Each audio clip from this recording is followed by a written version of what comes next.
Card बना लिया है। अब आधार कार्ड में कोलकाता का कोई जगह आप दे रहे हैं, वहां पुलिस पहुंचती है, पुलिस तहकीकात करती है, तो वहां पुलिस को कुछ संदेह होता है।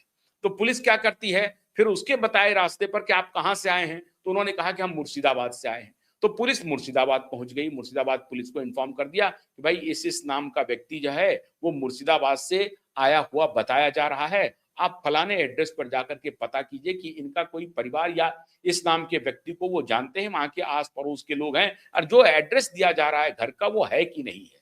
अब वहां पुलिस पहुंची, पुलिस को पता चलता है कि नहीं भाई यहाँ भी कोई इस तरह का आदमी नहीं है, कोई ना उसके माँ बाप का कोई ठिकाना है, ना भाई बहन का ठिकाना है, दादा दादी तो छोड़ दीजिए, तो उनका कोई ठिकाना नहीं है, कुछ पता नहीं है, ननिहाल का पक्ष है, मामा मामी है, कोई है परिवार में, कहीं से भी 2-3 ठिकानों की तहकीकात करेंगे। अगर मान लीजिए कि आप कलकत्ता में हैं, आप बता रहे हैं मुर्शिदाबाद का, कलकत्ता की तहकीकात संदेहास्पद रही, मुर्शिदाबाद की तहकीकात संदेहास्पद रही, फिर आपको थोड़ा वक्त दिया जाएगा कि भाई आपके पास और कोई डॉक्यूमेंट है तो आप ले आओ।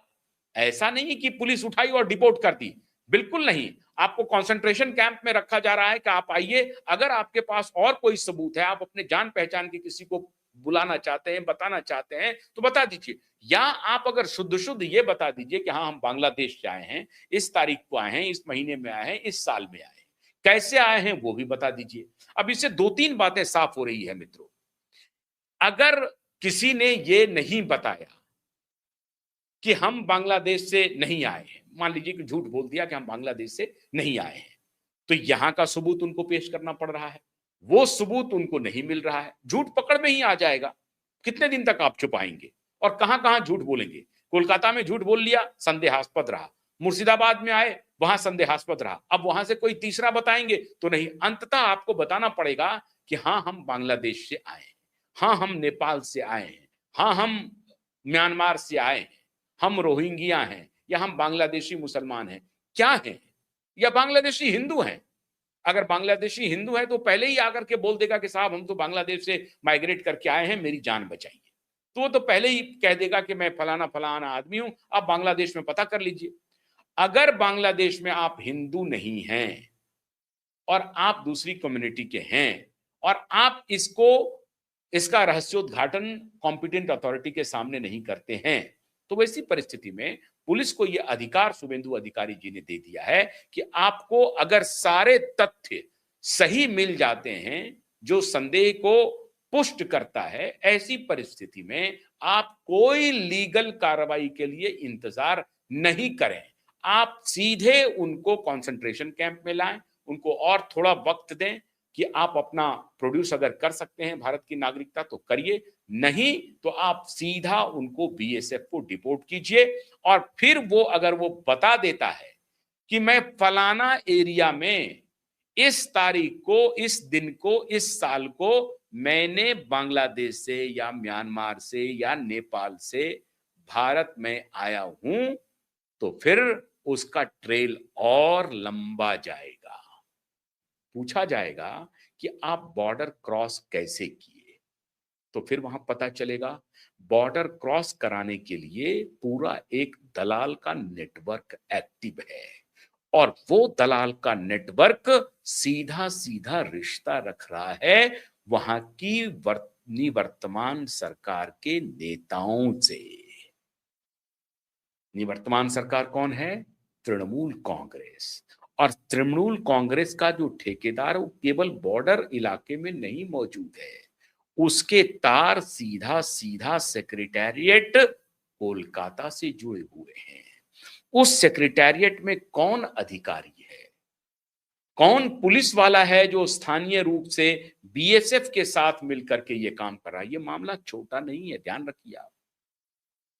अब जब ये ट्रेल खुल रहा है तो पता चलेगा पुलिस में वो कौन नेटवर्क है जो इस तरह का काम कर रहा है, और बॉर्डर सिक्योरिटी गार्ड में वो कौन डार्क शार्क है जो कि छुप करके इतना बड़ा स्मगलिंग का, ह्यूमन स्मगलिंग का काम कर रहा है। और अगर ह्यूमन ट्रैफिकिंग हो रही है, इसका मतलब है अन्य चीजों की भी स्मगलिंग हो रही है। मतलब अवैध हथियार भी आ रहे हैं, अवैध ड्रग भी आ रहे हैं, जो बैंड ड्रग हैं वो आ रहे हैं, और नकली नोट आ रहे हैं।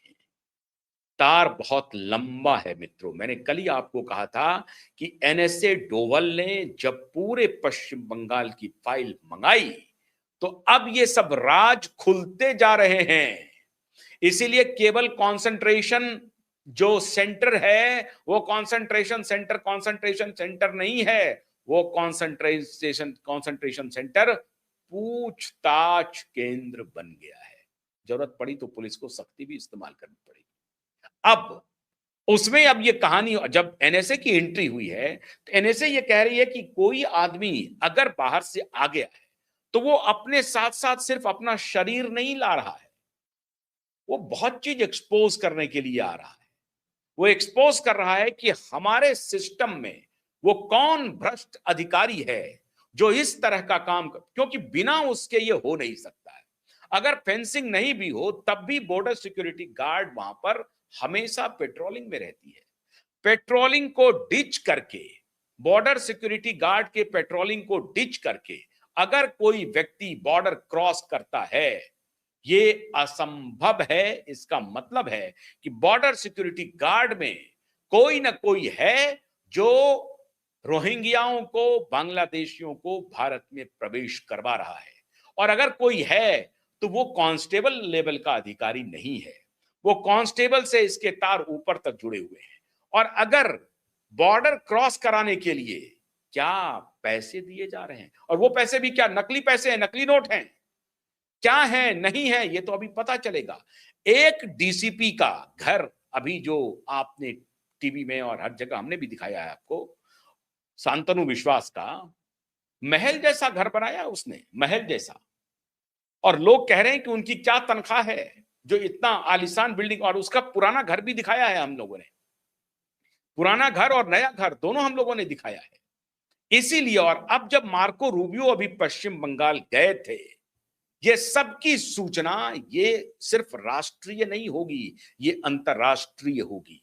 इसीलिए एनएसए डोवाल की एंट्री बहुत महत्वपूर्ण है। और इसीलिए शुभेंदु अधिकारी का ये आदेश कि इंतजार नहीं करना है, हमें डेटा मुहैया कराने हैं, सारी तहकीकात कर लेने हैं, और फिर कानूनी पचड़े में पड़ने की जरूरत नहीं है। आप अगर कंफर्म हैं कि ये लोग यहां से इस तारीख को बॉर्डर क्रॉस करके भारत आए हैं, डेटा ले लीजिए, सारी तहकीकात ले लीजिए, इंफॉर्मेशन लीजिए, और इनको उसी जगह पर